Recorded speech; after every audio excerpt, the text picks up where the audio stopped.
Hello and welcome. I'm so thrilled that I'm able to welcome today Dr. Sue Morter to the Conscious Evolution Summit. And Dr. Sue is an international speaker and doctor with 30 years of experience. Dr. Sue's visionary models and techniques have ignited an entirely new approach to accessing creative genius and living from personal freedom. In bringing together the ancient wisdom traditions with cutting-edge quantum science, Dr. Sue uses the energy codes. It's a book which is just published now in 2019. And Dr. Sue guides her students to unprecedented levels of creativity, health, and healing by building neurocircuitry, and we will talk about that, to raise the cellular vibrational frequency.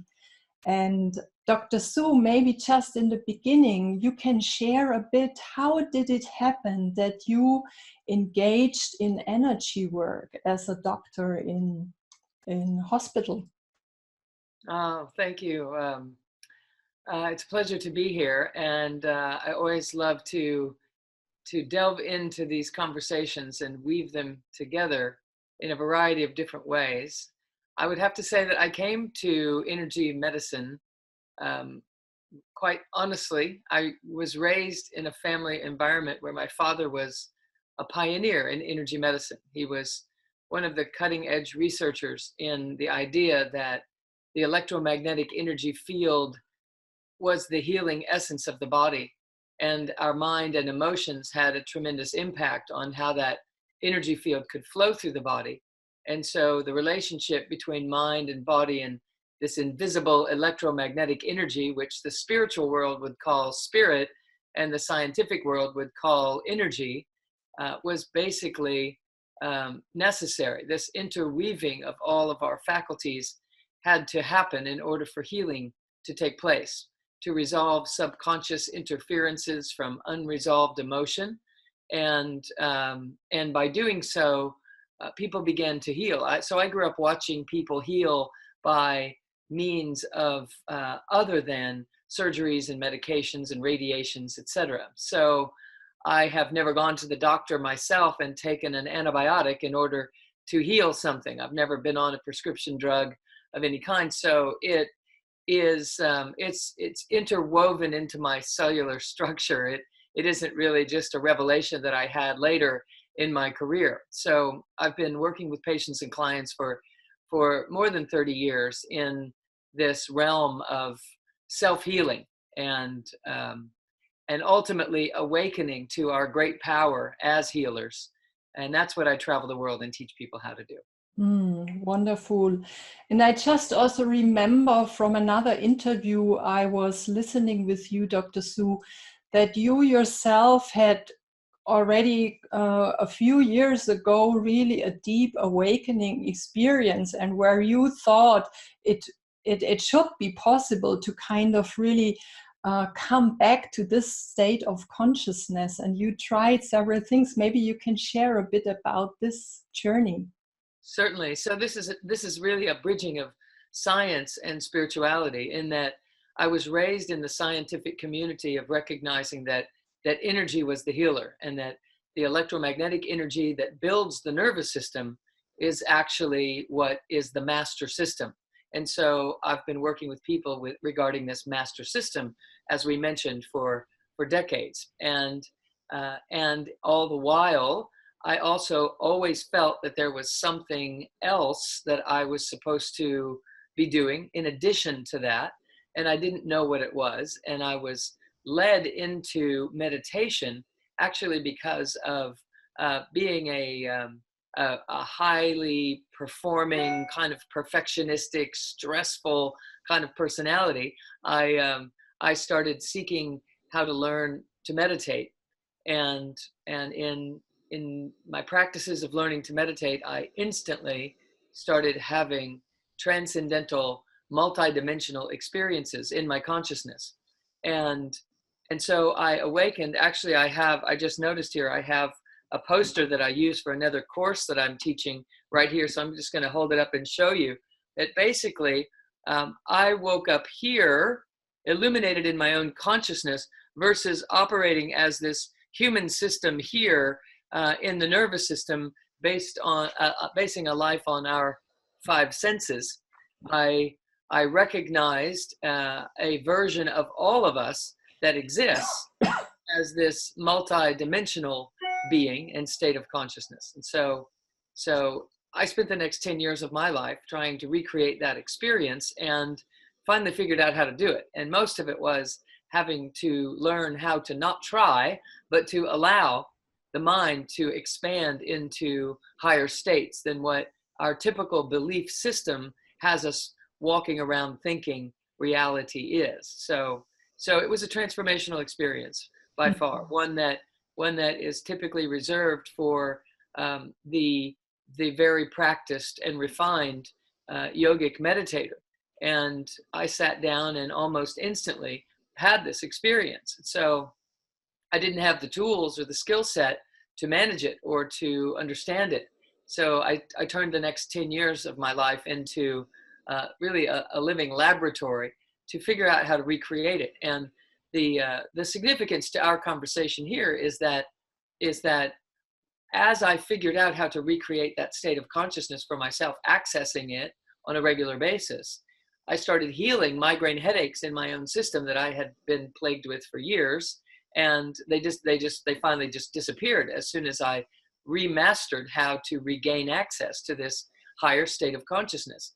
And a scoliosis that I had had in my spine also began to unwind and heal, and is completely healed today because of running different qualities of energy through my system, which is what happens when we wake up to a version of ourselves that exists beyond our belief system, beyond our sensory input, who we think we are as we are attached to the mind, and recognizing that we are so much more than the mind on an experiential level, not just a theoretical level.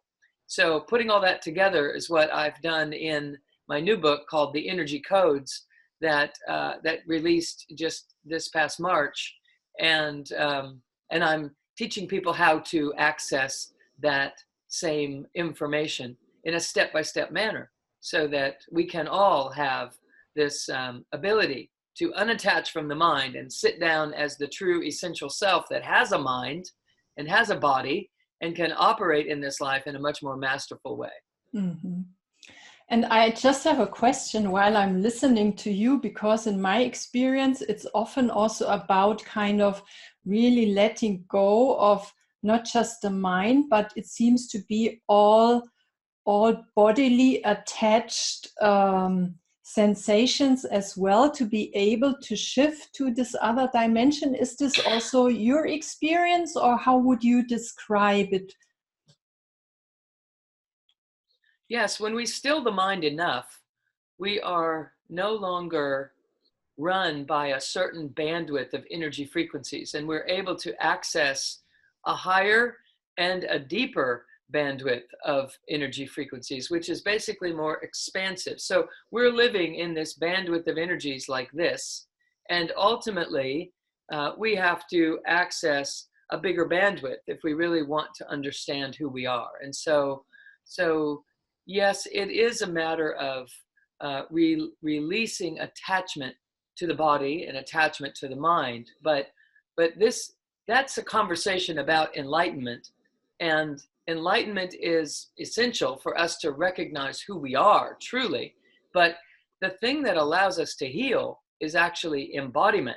So it isn't about letting go of the body, it's about coming into the body much more than we ever have before.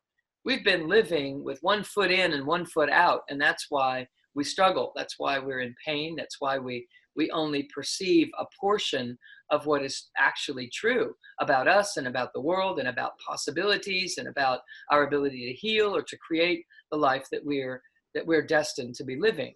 And so we have to use the mind differently and use the body differently than we're used to using them if we truly want to glean from them the benefits that their energy frequencies bring. Because everything is energy. The body is energy too. So there's nothing bad about the body when it comes to meditation or enlightenment. In fact, if people were trained to live in their bodies instead of living in their heads and in their minds all the time, they would be much healthier, much stronger, have a much more robust energy flow happening, and their life would unfold in a fashion that is their true path automatically. They wouldn't have to search so much, because the body operates as a filtering system for the infinite energy that we are. And if we don't come into the body with our full consciousness, then the body can't act as the filtering system. We're not using it for what it was built to be used for. For instance, the chakra system is a filtering system. It's an energetic system of organizing different vibrational frequencies that runs our whole state of consciousness. So the root chakra houses certain vibrational frequencies that are a part of our way of thinking. Our ability to think in a certain way is enhanced by the root chakra, and our ability to think in another way is enhanced by the second chakra. And our ability to think and operate in an additional way is housed in our solar plexus, in our third chakra, in our fourth and fifth and sixth, all the way up to a 12 chakra system that I work with. Ultimately, allowing someone to realize that everything is energy, we are energy beings, and until we start identifying as that energy being, we're going to be living a limited life. So when people think they are their personality, and they think they're caught up in the story of their lives, it scrunches that down basically to a very elementary version of who we really are and how we really could be experiencing life. Beautiful. I so much resonate with what you are sharing, and I just wonder what would support us in really having this bigger bandwidth as you described just a few minutes ago. You mean how can we begin to access that? Or Yes. Certainly. Well, as I mentioned, coming into the body is key. People live in their heads. We think all the time. We think that our thinking is what drives our lives, and really the mind is supposed to be used to serve the soul. The mind is supposed to be serving this deep intuitive presence that is the awareness that we actually are. Albert Einstein said that we were given this beautiful mind to serve this great gift of the intuitive. We were given this great gift of this intuitive being, and a mind that is supposed to be its loyal servant. And what we've done is created a culture that honors the servant instead of the great gift.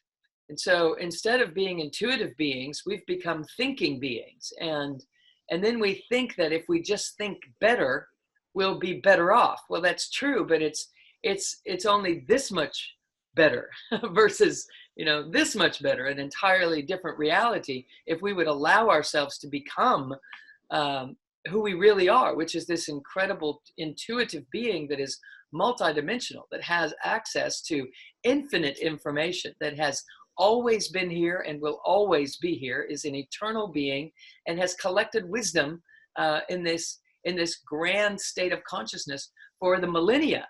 But people don't have access to that when they're running around as a five sensory being trying to think their way through life. And that's why everybody's suffering and seeking out solutions of how do we get better? How do we do this? How do we manifest? How do we get happy? How do we love? How do we heal?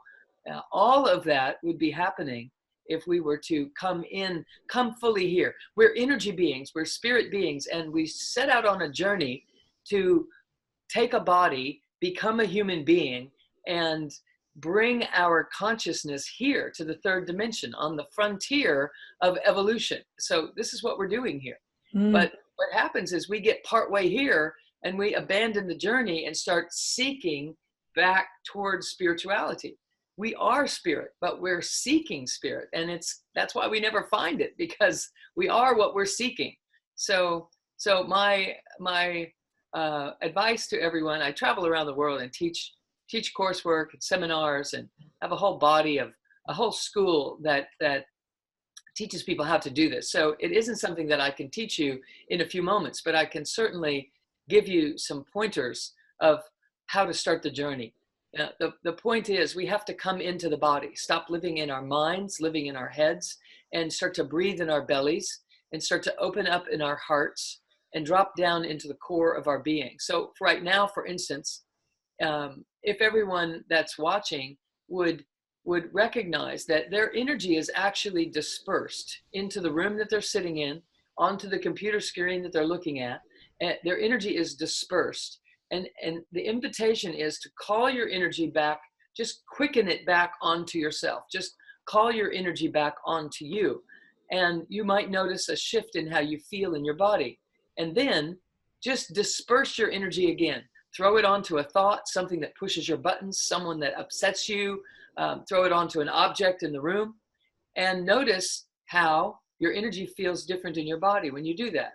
And then call it back. Just gather it back onto yourself again. Bring it onto subject instead of object. Bring it back onto you, and you'll start to sense and feel a different sensation. It's like when you all of a sudden realize, oh, I was all caught up in something. Now just let me be more aware. Let me be clear. It's like if you've ever gone to the movie, gone into the theater and you're watching a movie, and if you've ever been so caught up in the movie, dispersed onto the movie screen, that you start talking back to the screen, or you're trying to tell them what to say or what to do, like, don't say that, don't do it. We're totally caught up in that movie as if it's real for us. And then all of a sudden we realize, oh, I'm just sitting in a movie theater and I'm watching a movie that isn't really real. That up level of your awareness in that moment is exactly what I'm speaking about. We have the ability to have that kind of awareness throughout our entire lives, because, the ancient Eastern traditions would tell us that Brahma, for instance, one of the main gods of Hinduism, was the creator god, and he created a universe and then stepped into it. And this is exactly what we've done as human beings. We've created a movie and we've stepped up on the movie screen and we think it's real. So we're running around trying to get all these people to do different things and to say different things and to behave in different ways so that we can be happy. But what we don't realize is that we wrote the movie and then we jumped onto the movie screen. So everyone is doing everything that we asked them to do to help us wake up in this life. But we've lost track of the purpose of the movie. We've lost track of the point of what it is that's actually happening here. So when we start to call our energy back onto ourselves, we have a better chance of waking up to the fact that I'm just observing an experience here. It's not real. It's actually just playing out for my consciousness, for me to wake myself up to the true version of myself, to the truth of who I am. So there are many practices that we could do that begin to enhance our ability to do that. Once we gather our energy back onto ourselves, we're off to a good start. The next thing that I would recommend that people do is to contract some muscles at the base of the pelvic bowl, like in their pelvis, deep at the tip of the spine, deep beneath the pubic bone, and right where the sits bones are that you sit on when you're sitting on a hard chair. You can feel them, or you're sitting on a yoga mat, you can feel them. If you squeeze the muscles right in the base of the pelvic bowl, like if you were going to the bathroom and you had to stop the stream very instantly, you would have to contract certain muscles to do that. Now, this is an ancient practice for gathering the energy and locking it into the body instead of letting it just get all dispersed and all over the room. If I gather back and anchor it in the body. And I speak about this in my book and teach you lots and lots and lots of practices on top of this to do to start experiencing yourself as this true energy being instead of just the bandwidth that is operating as the mind. So if you contract these muscles at the base of the pelvic bowl right now, as if you were stopping the stream, if you were going to the bathroom and you had to stop it, boom, you'd have to contract these muscles and then start belly breathing at the same time. Just contract those muscles and belly breathe. And it might seem kind of odd because you're contracting muscles and then you're trying to stretch the belly as you breathe in your belly, not in your upper lobes of your lungs. And as you do that, you create some resistance that allows the subconscious to feel you anchored in your body. so that you don't start searching for someone or something to tell you who you are. So if we can create this kind of resistance inside the body, just gently at the base of the spine, we don't have to create resistance in the outer world in order to have a sense of self, in order to have a sense of who we are. So it's a fabulous way to start gathering energy in a chalice that is the vessel that the body is, gathering this energy so that we can start to have a greater opportunity to even begin to perceive who we actually are. And when we do that, we begin to build our consciousness in a different way. The next thing that I would recommend that someone do is, let me see if I have a little picture here. I do. Okay, so this is the anchor point we're speaking about. This is the spine. All right, here's the whole person. We want to start breathing up and down a central channel here. And so you're going to take a breath from above your head, and you're going to breathe into your belly, and you're still locking down this lock right here, which is Mula Bandha. It's a root lock. It pulls you down into the body, and then you're going to exhale down into the earth. Then take an inhale up right to this belly, but keep that area contracted, and then exhale out the top of your head. And you're going to just breathe in and out, up and down through this central channel while you're constricting this area at the base of the spine with your musculature. Now you can also squeeze your heart in this area. Just squeeze your shoulder blades toward each other. That kind of gets you in the neighborhood, just as this little crash course that we're doing right here. And then you can also constrict your throat, that you would kind of be breathing like this, almost like a snore, or like if you were breathing like a scuba diver would sound, or Ujjayi breathing, if someone is familiar with that, or Darth Vader breathing, if you're a Star Wars fan. And then if you roll your eyes, you get a little tension behind your eyes, and you can feel this whole central channel. That's the point of these quickened areas that we're working with, up and down the whole central channel of the body right here. Because if we can concentrate our energy into this channel, it starts to pick up enough power and momentum to pierce through the veils between our chakras and between our levels of consciousness. And pretty soon we're able to integrate and operate as a much more broader bandwidth. So we have to quicken the energy this way so that it has enough power to stretch this bandwidth that we're talking about, and allow us to operate in a much more expansive manner, but in a very concentrated manner at the same time. Beautiful. I mean, while I was following you, I really could sense that awareness is really coming deeper into the body. And in a way, I also felt then more expansive in a way. And what I also get when I listen to you is that this could maybe also help us to come out of a victim role where we think we are a victim of circumstances and of our life, and just really notice that actually we can create. We have the power to co-create. Yeah. Absolutely. We are made of creative energy, and we are here creating, period.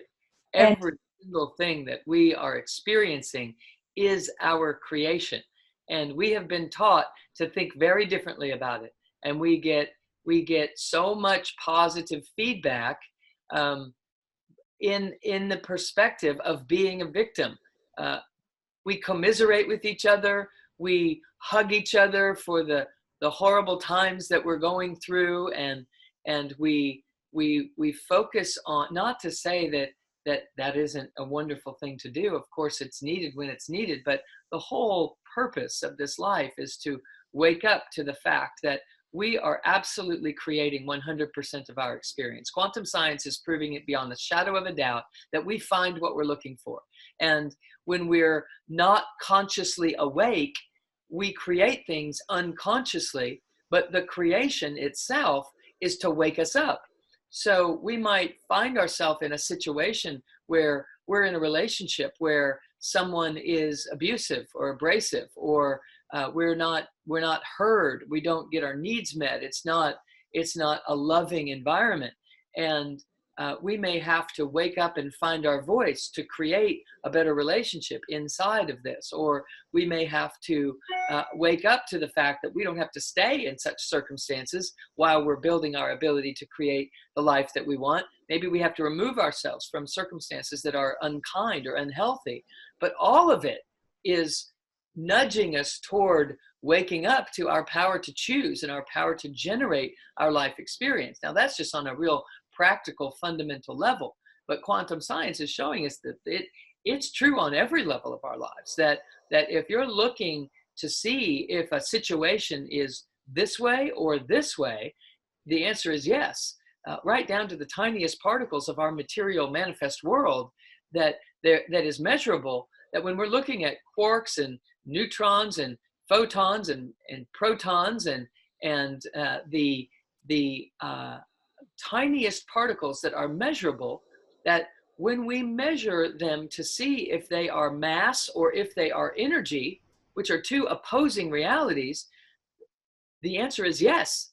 When we're looking to see if it's a particle, it behaves as a particle. When we're looking to see if it's energy, it behaves like energy. So what they're basically saying is what we intend is what the matter does, that the energy arranges itself in accordance with what we're perceiving, either consciously or subconsciously. And so the whole idea is we have to wake up our subconscious and masterfully be conscious about our lives. That's why mindfulness has been so helpful. What I'm doing is taking mindfulness and dropping it into the body, because this is true for what we create in our external world, but it's also true for what we create in our internal world, which ultimately rolls out as a healthier environment where healing can happen inside of our physiology. And I'll also say that if we create something in the outer world and expect it to be sustainable, we have to be the vibrational match to its sustainability. Otherwise, it dissolves and disappears and slips right through our fingers, because the outer world is a reflection of our consciousness, and our body is also. So let me make that simple. If we can create a flow of energy through our body that is consistent and unwavering, we will project onto the movie screen a movie that is consistent and unwavering and in our favor. If we can create a reality in our inner world here based upon our ability to choose and to generate and to have faith that we can continue to intend something, even if it hasn't materialized yet, we can continue to operate in such a fashion, it will materialize. But if it's not happening in your body, it won't happen in your outer world for very long, because your outer world is a reflection of the energy that you're emanating, that you're vibrating and transmitting out into the world. So you attract like vibrations to the vibration that you are being. And so it's all about learning how to master it, and just using this little laboratory that we have is why we have it. We have this microcosmic view of the universe right here in this physical body. To create physical matter, we take infinite, the universal field of energy, and we start compressing it. And that's what physical matter is made of. Physical matter is just compressed energy. So our body is compressed energy, and it's the compressed energy of the unified field. So what that means is there's nothing that you don't have. You have all the resources that you possibly need to create what you want to create. But we live from the outside in. We have to start living from the inside out if we want to create something that is true and authentic and reflects our true path and allows us to not be the victim of the external world, because the external world is just feedback as to how you're loving yourself, how you're thinking about yourself, how you're feeling about yourself in this dimension. So the whole idea is, how do we feel better about ourselves faster? How do we own our true mastery? How do we step into our creatorship in a fashion that works for us and that's in our favor? Coming into the body, coming home to the self, allowing the mind and the body and the breath to become one, gives us an amazing start on exactly that. Hmm. And I just have two questions in mind. So just going a bit back with the exercises you just described, Yes. I mean, I just assume that it would be of benefit if we would practice that as often as we can, just while we are doing and while we are in our day. Is it like that? Always. If we are always operating in this central channel flow, and as many times a day as one can remember to contract these muscles, mula bandha, squeeze the shoulder blades toward each other, roll the eyes and feel the tension behind the eyes so that you can start to feel this channel of energy that's running down through the core of your body, and bring your awareness to that. You start to enhance all kinds of energies that were being left out of the mix when you were living in your head or dispersed out into the room. So breathing, you could attempt to breathe this way with these anchor points in place all day long, and you wouldn't be able to do it all day long. But if you make it your intention to do so, you have a much better chance of doing it enough to create a difference in your life. So you can't overdo it. And someone else might say, well, I was taught that I'm supposed to relax inside my body and drop my belly to the earth and to feel, like I belong and feel grounded and relaxed in that way. And that's absolutely true in the long run. But initially, people have to learn how to get in their bodies. If I'm living in a dispersed state and I drop and relax, I'm still dispersed. I'm relaxed, but I'm dispersed. And so what I'm inviting people to do is to quicken and feel this sense of power and then relax that down into the earth. That's different. That's different than just being dispersed and trying to feel relaxed. You constantly have to reproduce your efforts until you come into the central channel. The basic foundational ray of light that we are is in this central channel. Our very ability to be here on this planet is relative to the central channel. I have had the wonderful honor of being with a few, more than just a few individuals that are leaving their body in making their transition, and I have witnessed their energy field leaving the body through this ray. It's a centralized ray of light that ascends out from the body in it, returning into the unified field. And it's been said for thousands and tens of thousands of years, documented, that this what's called referenced in the East as the Sushumna, this main channel of energy that runs right down through the central core of the body, is where the soulful self resides, so to speak. So I can't emphasize enough the importance for us to bring our energy back to our core. When I had this experience, and you can see this little ray here that comes right down through the whole picture, is what I'm referencing. Now, when I had that awakening experience initially, the only way I could reproduce it was to figure out to come here. Now, I hadn't been taught to do that when that thing happened. It just happened, and then I had to figure out how to reproduce it. And so it took me a while to recall, but here are some of the interesting things that were happening in that moment. And this is relevant for everyone, because no matter if you ever have an experience like what I had, what I know is that for you to come into a masterful state of your own life, you have to claim it for yourself, no longer be a victim. I am the creator. I am doing this for me, period. Right? And this was happening in my life. I was very stressed out. I was seeking meditation. I was for peace of mind. I didn't know any better. I just thought, well, maybe that's going to calm me down. And then I found myself inside this meditation community, trying to help the teacher because that's who I was. I was always helping everybody do everything better. I was always making everything enhanced that I participated in. I wanted everyone to succeed. I wanted everything to be great. It was just how I grew up doing this thing. So I was doing the same thing again. And then I realized I was going to these meditation retreats and running around, helping everybody else have an amazing experience. And I wasn't allowing myself to do the same. And so I was over giving. I was over helping. And I was starting to wake up to that idea.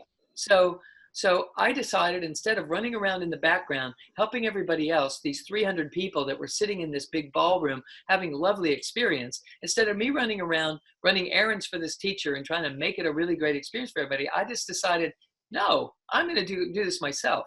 So I went into this room and I sat down and I was claiming the energy for me for the first time, because I wasn't inclined to operate that way. And so then they were chanting sounds of the divine. They were running different tones through their body. Sounds of God, names of God is what they were doing. So that made it an unusual experience for me, because I didn't understand Sanskrit.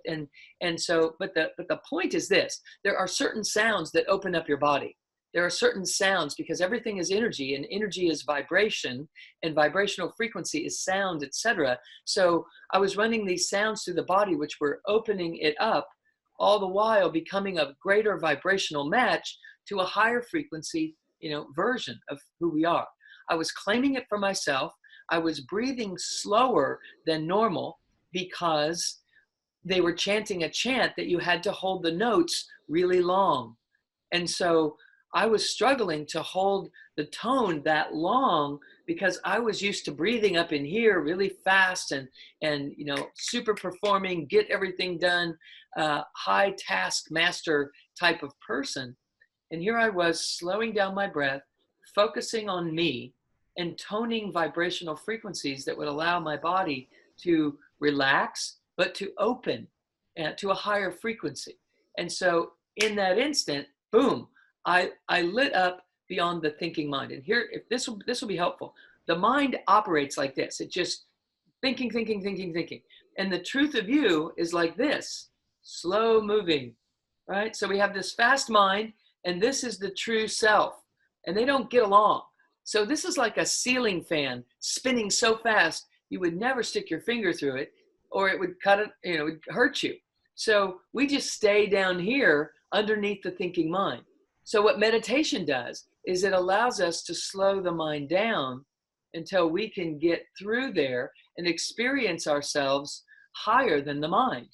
And that's what we were talking about, this expansive state that we experience. But the key is to come quicken into the body and anchor ourselves, and then start meditating or breathing in your belly really slowly, etc., because that will allow you to come out into this expanded state, but it won't disperse you out and make you too weak and airy and not able to be focused and functioning here in this life.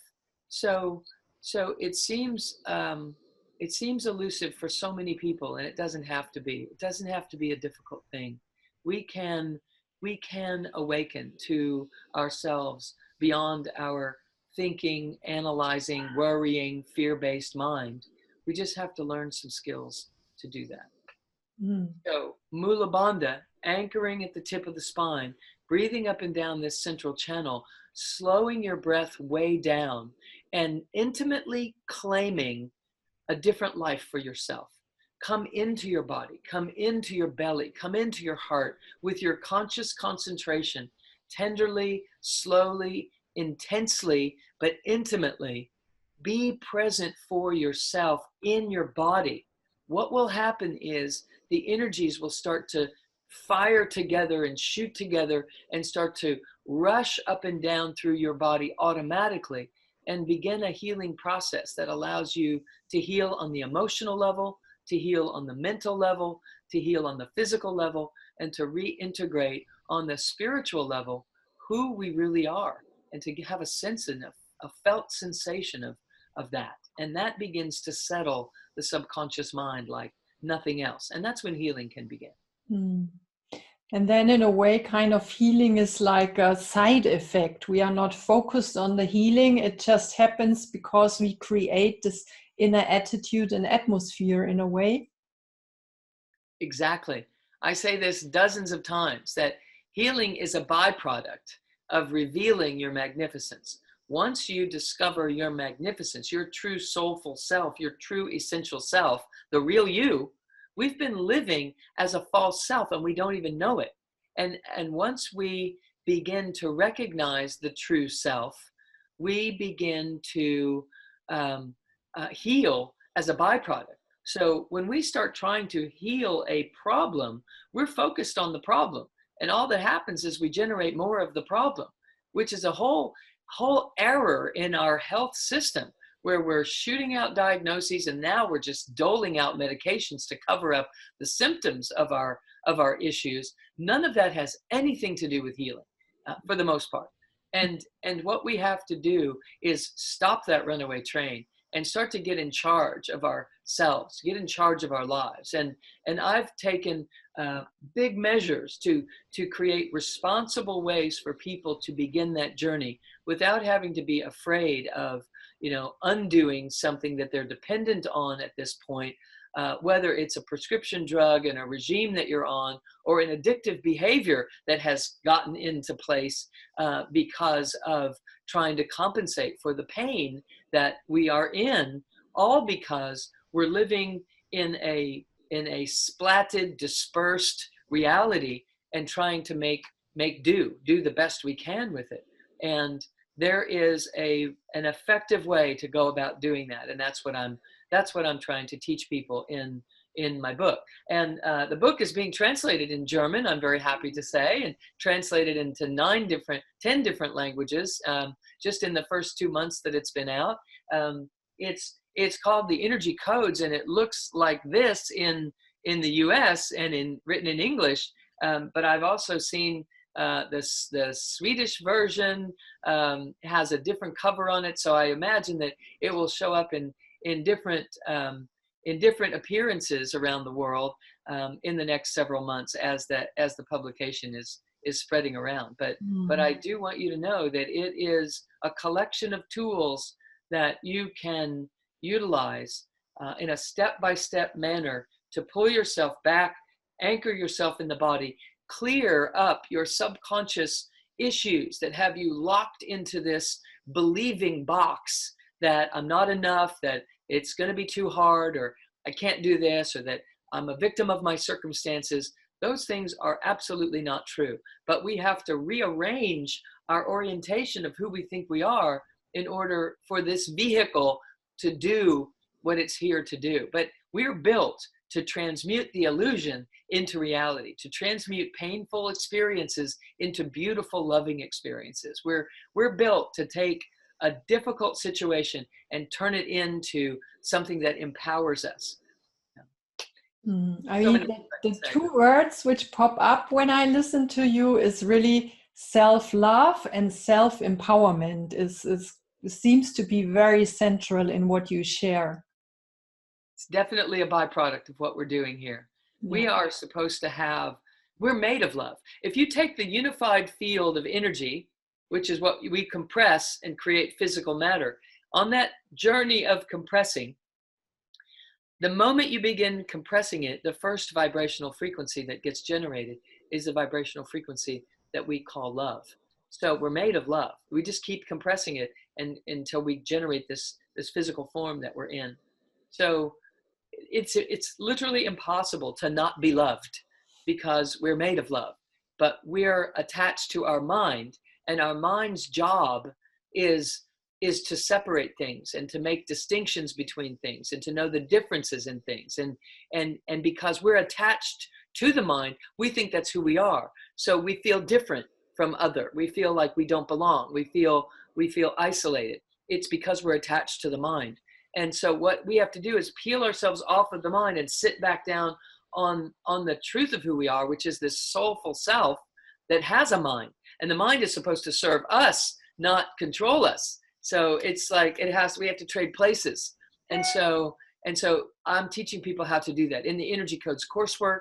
I'm going to be offering next fall an online version of that will allow people all over the world to have access to it. All they have to do is let us know that they want to be plugged into that.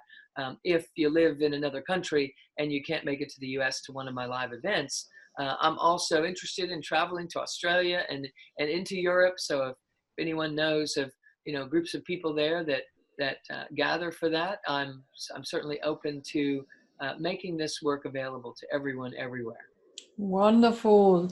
And Dr. Sue, I don't want to miss this opportunity to also ask you, because you mentioned we are creating our reality, what we look at, we know what is happening inside.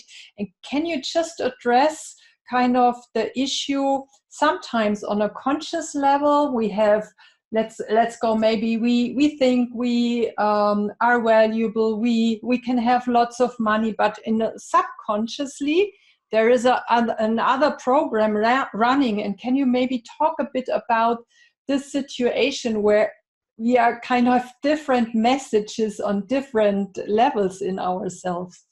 Certainly. I happen to have another poster for that. I just looked over here and saw these are from courses that I teach online. So here is the conscious mind, and the subconscious runs the body. And basically, there are multiple layers of who you are. You are an energy being. This is actually who you are. And you're compressing yourself into a physical body. We think this is who we are. And we're seeking spirit. We're seeking this out here. But actually, this is who we are. We are the energy itself. And we're coming here into a body to have life here in this physical world. And so our job is to remain conscious about it all the way in. But we come in and some of it goes subconscious, because it's a lot to maintain awareness of all that all at once. And so we have this whole thing this whole part of us that is subconscious. But I want you to realize that billions of impulses bombard your system every millisecond. Billions of bits of information are coming from this field, and they report to your gut. They report to your gut, not to your brain.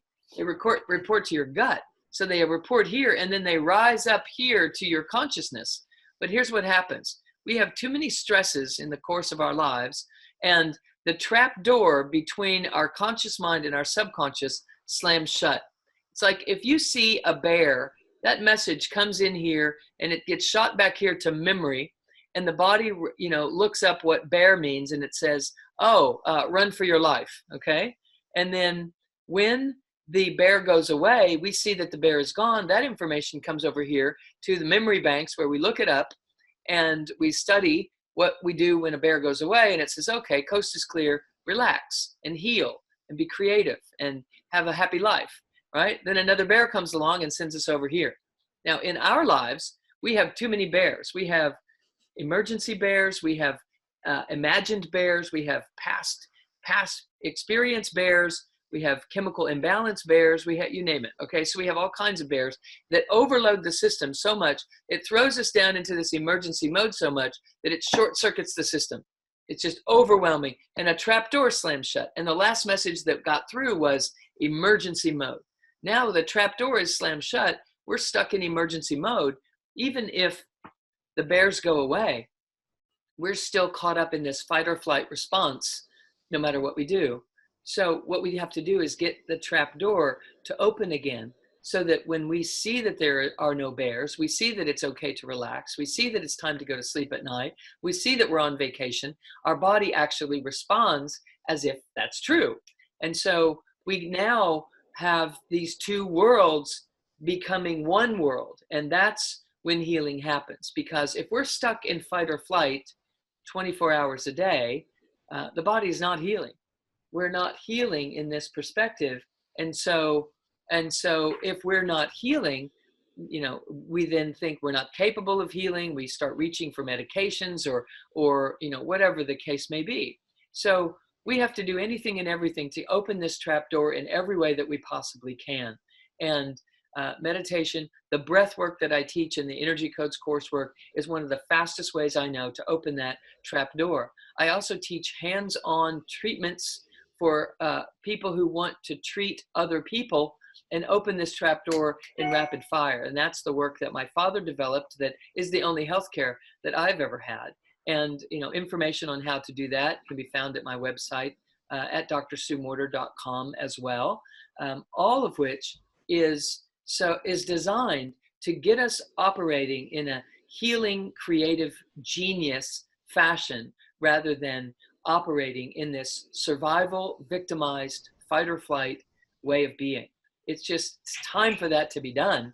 And science is giving us far too much information for us to ignore the fact that we are certainly capable of transforming this life experience once and for all. So I'm trying to teach people how to do that for themselves rather than be dependent on the whole lifetime to teach us what we're here to learn. If you'll notice, someone in their 90s is basically saying, I don't care, I'm going to do it my way. I'm going to, you think what you want to think of me, I'm going to do it my way. And it's because they've earned the right. So I'm inviting people to find a graceful way of doing that sooner rather than later so that we can live our lives in that empowered state.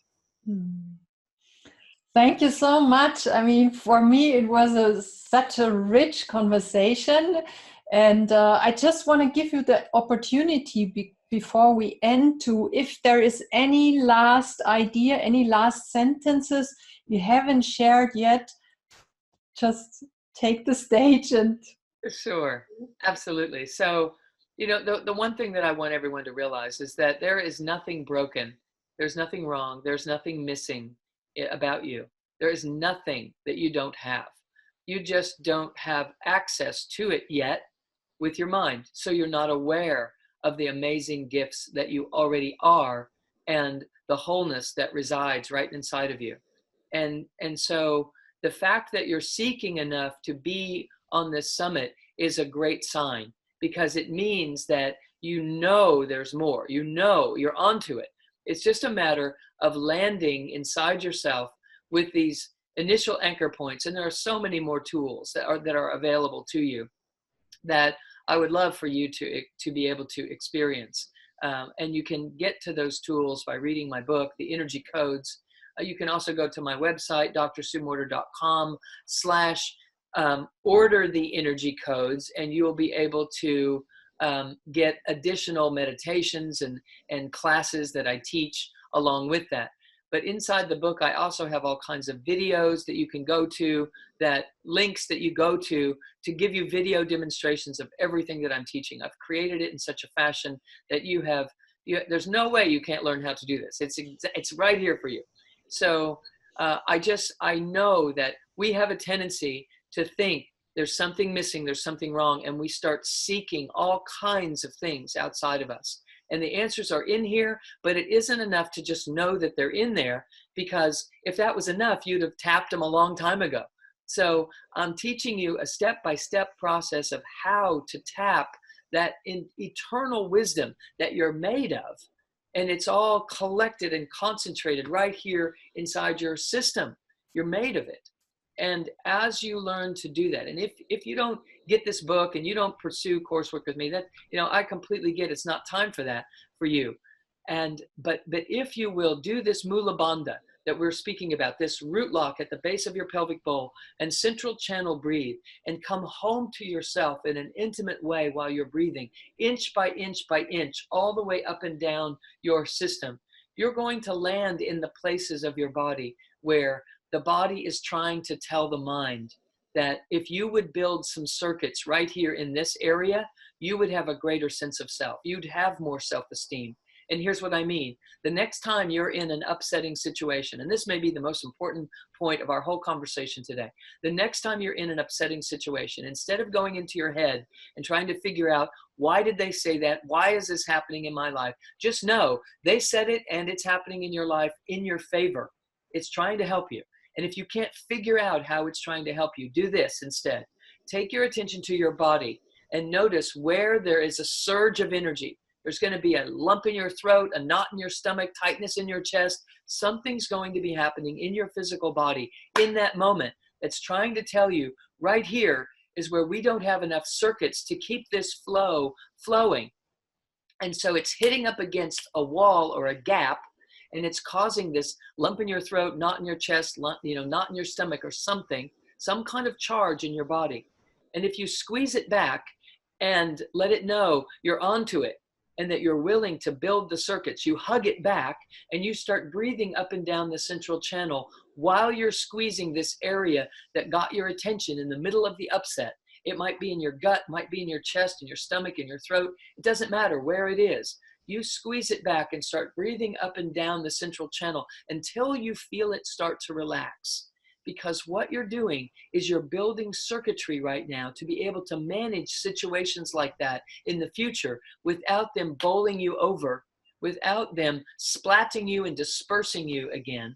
And you'll have a sense of self that allows you to start mastering your life instead of having to flee from it, run from it, fight back against it. None of that is what we're supposed to be doing. It only appears that we are when we don't have enough circuitry in place to perceive the soulful being that we truly, truly are. We're the master creating this life experience to wake ourselves up to the very fact that we are creator. So hopefully that will be helpful, and I'm happy to help you in whatever way I can.